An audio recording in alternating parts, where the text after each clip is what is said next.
Good morning, Samantha here. Today I am serving moms. Now, this Be a Better Mom program came about really fast, and the promotion period was not very long. So I pray that this gets out to the moms who will benefit from it, and I will be distributing it, but not a lot of people actually signed up yet and are joining in. So, but I am going to be sending out this material, and I'm going to be in here at 6 a.m. my time, 9 p.m. Pacific, and hopefully, and perhaps somebody will join us. Otherwise, I'll just record it and start talking with the intention to serve moms out there and with the overall aim to help stop fighting. Stop yelling, also fighting. But just what I saw the most in the moms that reached out to me in the beginning of the year was this desire in our hearts to stop yelling at our kids. And so that's the basic or the fundamental need that this training is aimed to fulfill. So today, the video that goes out with this training is called Your Job is Just to Love Them.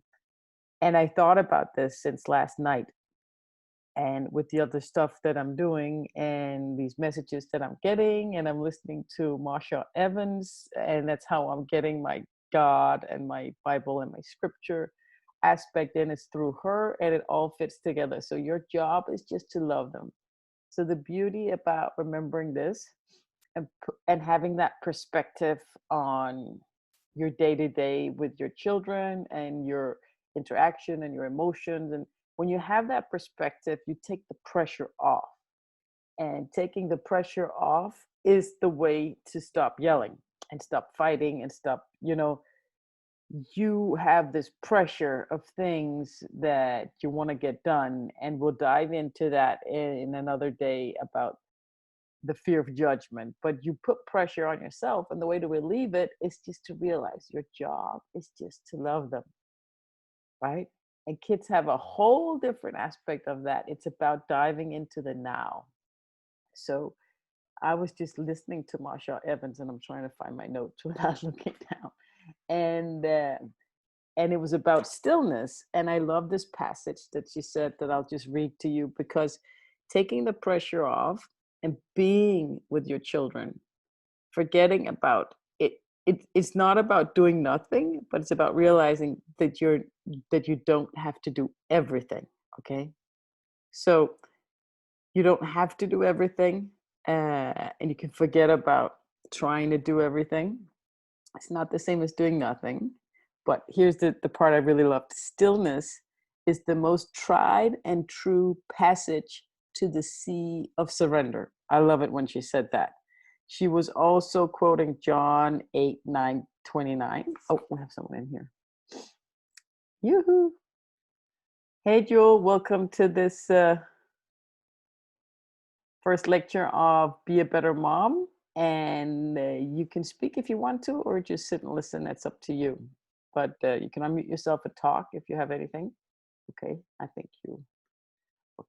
Oh, we'll see if she'll pop in and say something. But this is what I really loved in regards to taking the pressure off, which will lead to you not yelling.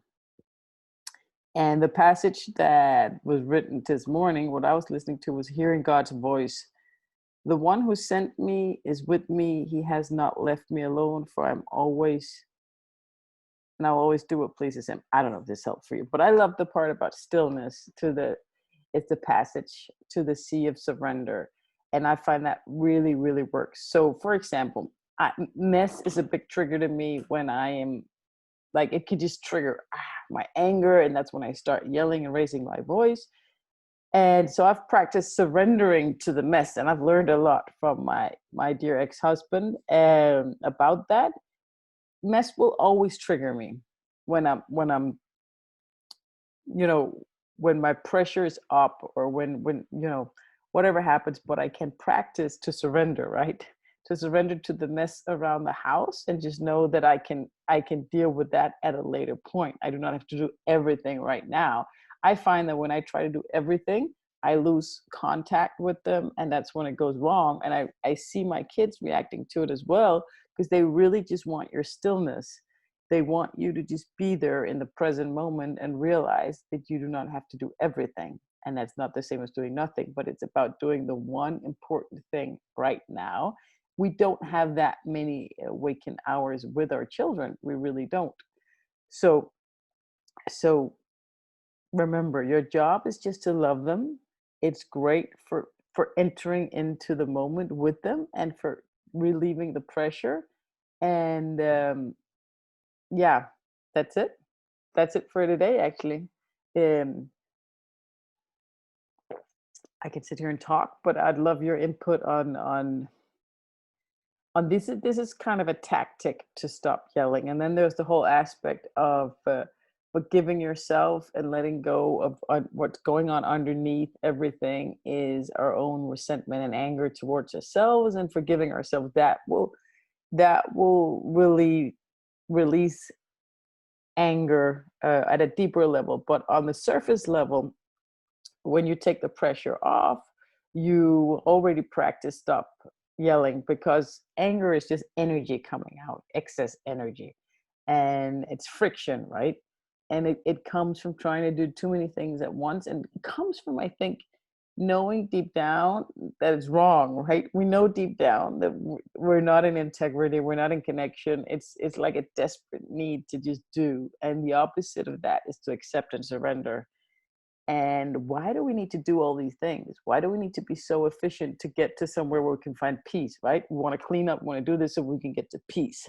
Ah, so why don't you do like my brilliant, beloved ex-husband does? Just start with peace and calm and entering the present moment now. We're never going to just not do the dishes and all those things. They're going to get done, right? But be happy while you're doing it, and you don't have to do it now. You don't have this immediate need to do, fix, fix, fix. And a way to remember that is your job is just to love them, be in the present moment with them now.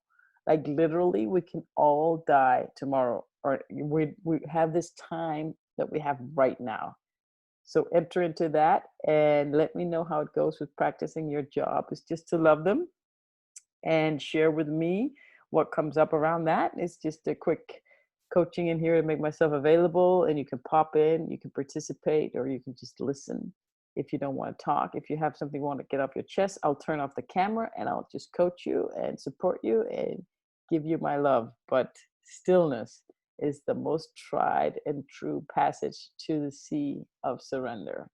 And surrender is, to those of you who don't know, also my step number 2 in my 12 steps, and it's the one most related to my mom, who's the reason I'm doing this work, who passed away 4 years ago, I believe, almost. And step number 2 is really about her. It's also release and surrender. It was an angel card I keep drawing like these tarot cards with her about a month before she died, and we kept we kept uh, getting that card, release and surrender. And step number 2 is called accept and surrender. And I saw that in her so much. It's about when you let go of your control, just let go and just dive into the unknown and stop forcing things and stop trying to control things. Going from controlling to enrolling, you might have heard me talk about. So all this about surrender is really key. So I have step number 1, which is honesty, admit and move on, I also call it, which is about getting real about how we feel and our stories, our excuses for bad behavior. And when we started practicing honesty about the stories we tell ourselves, then step number 2 is accept and surrender. Stop trying to fix things. And that's what stillness is also about, apparently, as I heard Marsha Evans say. She's my guide into scripture. I don't read it myself directly, but I listen to her. So I hope this was helpful. Let me know how it lands for you. And again, we're here for you. And now I am focusing on serving moms, especially. So if you're a mom, don't hesitate to reach out. Take care. Have a great day. Bye.